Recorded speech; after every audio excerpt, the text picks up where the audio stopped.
Hello, j'espère qu'il n'y aura pas trop de bruit de fond. Il est 19h, tout le monde est debout chez moi, donc je m'excuse d'avance. Donc on commence avec ce premier planning. Comme vous le voyez, j'indique toutes les matières que j'ai au cours du semestre dans un ordre qui n'est pas anodin. Je commence d'abord par les matières avec le plus gros coefficient, donc tout en haut, et je termine avec les matières avec les plus petits coefficients. Ensuite, je note les dates du partiel et enfin le format du partiel. Encore une fois, je me répète, mais c'est vraiment très important. Il faut que vous appreniez votre cours en fonction de l'examen que vous aurez, en fonction du format du partiel. On n'apprend pas un QCM comme on apprendrait un cas pratique ou un commentaire d'arrêt. Donc moi je trouve que c'est important de pouvoir visualiser tout ça parce que en fait c'est trois parties, donc la matière avec le coef, la date du partiel et le format du partiel, vous permettront d'organiser vos révisions en fixant des priorités. Donc tout d'abord, je pense que vous accorderez logiquement plus de temps aux matières avec des plus importants coefficients.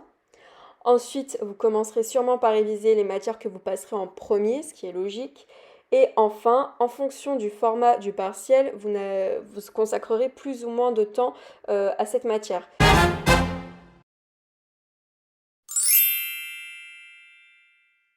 Alors ce planning-là, c'est vraiment celui qui m'est le plus utile, mais j'ai beaucoup de mal à expliquer comment je l'utilise, comment il se met en place, donc j'espère que je serai assez claire.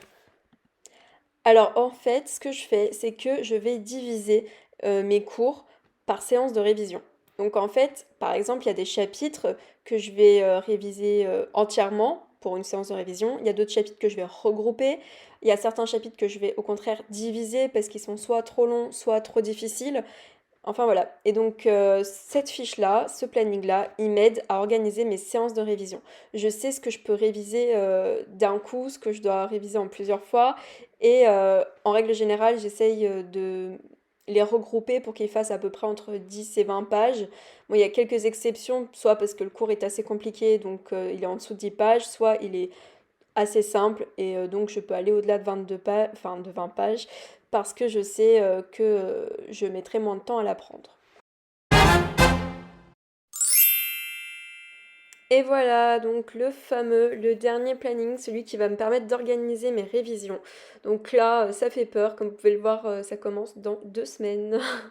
Donc d'où l'intérêt de réviser tout au long du semestre, parce que du coup après, ce planning-là, il ne sera pas si chargé que ça. Là, j'ai pas encore eu l'occasion de le compléter, parce que je voulais vraiment vous tourner la vidéo euh, au plus vite, et donc je ferai ça juste après le montage de ma vidéo. Alors, ce que je vais faire, c'est que tout simplement, je vais utiliser le deuxième planning, donc celui dans lequel je note l'évolution du cours.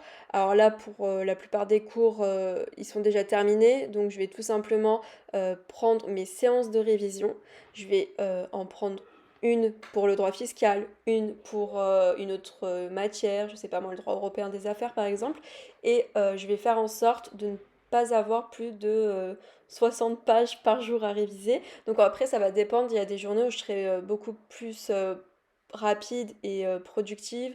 Il y en a d'autres où j'aurai déjà des TD ou des cours, donc je sais que je pourrai pas réviser énormément à côté. Donc voilà, donc je vais essayer d'organiser mes révisions. Et c'est là tout l'intérêt du planning précédent avec le nombre de pages. Donc j'ai plus besoin de recompter. Je sais combien de pages font chacune de mes séances de révision. Et après, j'ai juste à piocher une séance par matière pour avoir des journées quand même qui soient pas trop difficiles. Donc j'essaie vraiment de faire en sorte de mixer un peu les matières, de faire un peu de tout chaque jour et de surtout mettre la priorité sur les matières avec les plus gros coefs et celles que je passerai en premier.